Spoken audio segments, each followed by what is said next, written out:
watching me stand before you, calm and confident. I'm here to tell you that this isn't always my reality. My name is Puk, and today you will hear about my journey through the highs and lows of confidence. I will also share how I've turned my own struggles and victories into fuel to motivate other young and developing minds. For those who know even a little about me, basketball is clearly my passion. I remember as a little girl, I'd watch my mom play.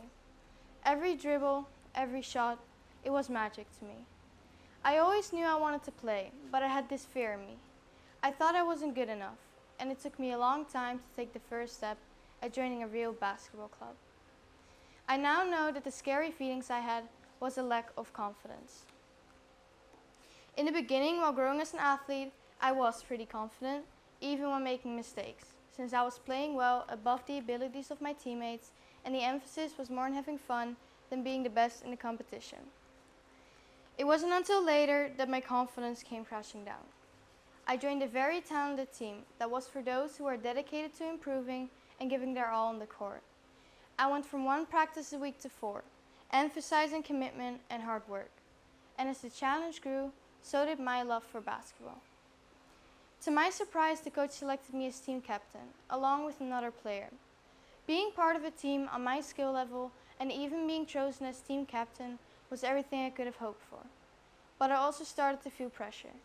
I felt more responsibility and did not want to be the one that made the team lose. And every single time I messed up, I felt like my confidence lowered.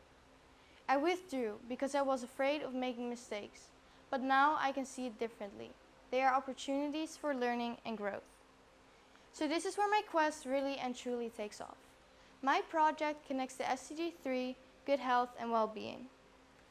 Through this quest, I aim to provide young athletes with the kind of support I wish I had at their age. I want to help others by giving them support, tools and skills for trying new things, no matter what the outcome may be.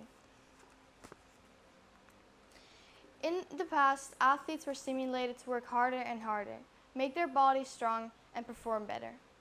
The emphasis on the amount of physical training hours, competing and winning came with a lot of stress. Many athletes got a mental breakdown because of overtraining, fear of losing, and stress. There was none or little mental support.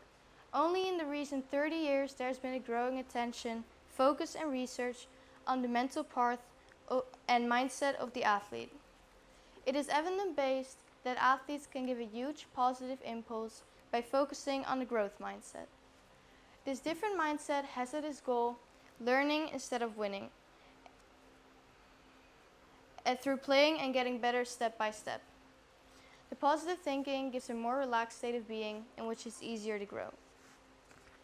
My quest journey began with research, leading me to discover the Friendly Ice method.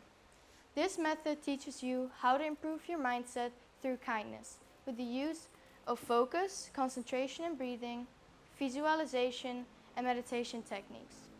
I reached out to Jackie Weerden, the person who developed this method, and wrote multiple books in this subject.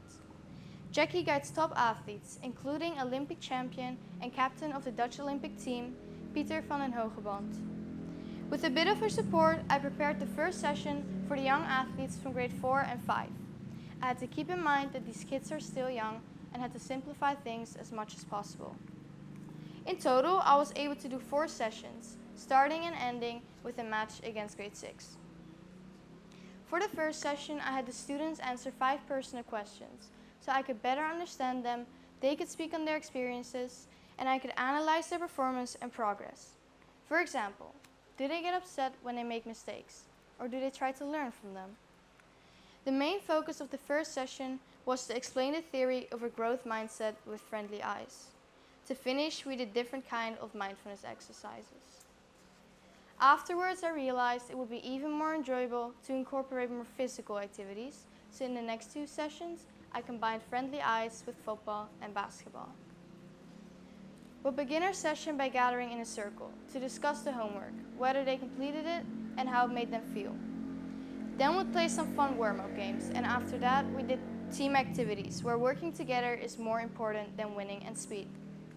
I always reminded them to have friendly eyes and to be curious when they make mistakes. Before anything stressful, we did breathing exercises to relax. and we always ended with a friendly match. This process was not as easy as it sounds, because 4th and 5th graders are so full of energy and all they wanted to do was play the game. I'm not sure if you parents or teachers are aware of this, but getting students to do mindfulness exercises is difficult. Every ball was a distraction. Before they left after each session, I gave the boys a little homework that included 3 simple things. Take 10 deep breaths, tense and release their muscles, and focus their eyes on one point for 10 seconds. To help them develop with this program, I instructed the boys to do this each night before bed and anytime they felt nervous. Besides breathing exercises, I also give them visualization exercises, and to my surprise, most of the boys actually did their homework. And the results of it all was quite amazing. By comparing the answers at the end with the beginning, the mindset had changed. There was a shift towards a growth mindset.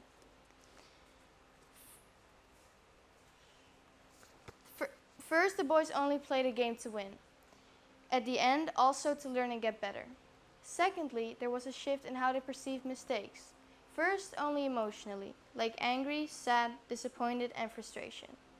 This changed to curiosity, wanting to reflect, understand, and learn. And related to that, there was also a shift in how they thought they would get better. First, only the old method, through hard work.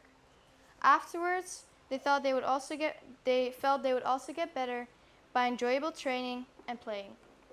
The biggest shift was that they no longer saw their opponent as their enemy. They all answered at the end that the other team is the one that will make them better. A huge shift towards friendly eyes. For the last session, I wanted something mindful and exciting. So Ibu Bella gave me the amazing suggestion to do an ice bath. I teamed up with Green School parent Kai, who happened to be experienced in ice baths and did a lot of swimming in cold Estonian lakes. We led 2 rounds of ice baths together. The first round, just for practice, where I learned that some had done it before, and for most of the boys, it was a new experience. In between the 2 rounds, the boys focused on a breathing technique that we practice called box breathing, to help them focus and relax. Although I timed the second session to see how long the boys can stand the cold, I reminded them of our 3 rules. There is no failure, have friendly eyes to yourself and others, and focus on having fun. It's not a competition. Before going into the second ice bath, I asked them to close their eyes and take 3 deep breaths. To measure the effect of an ice bath, the boys answered questions before the first and after both rounds. These questions were on a scale from 1 to 5, 5 being the highest and 1 the lowest. The main results, as you can see on the slides, all the boys found box breathing helpful, the excitement was big and grew, and fear fades away. The experience of an ice bath is a boost to their confidence. All of the boys expected to feel cold and freezing afterwards, while in reality, they felt proud, relaxed, fit, energized, and confident. This really brought a mind shift in how they thought about the experience, themselves, and their feelings.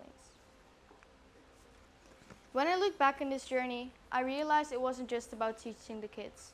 It was a learning experience for me too. I believe that in helping the younger ones, I also grew personally. With limited time, I was able to make an impact, which makes me proud of what I have accomplished.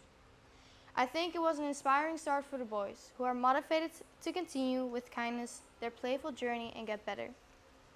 For my own journey, I integrated friendly eyes to feel less pressure, more pleasure, and look forward to continuing my playful journey in basketball as well as in life in general. I hope I've inspired you all to just breathe, focus, and visualize the calm and confident person you want to be.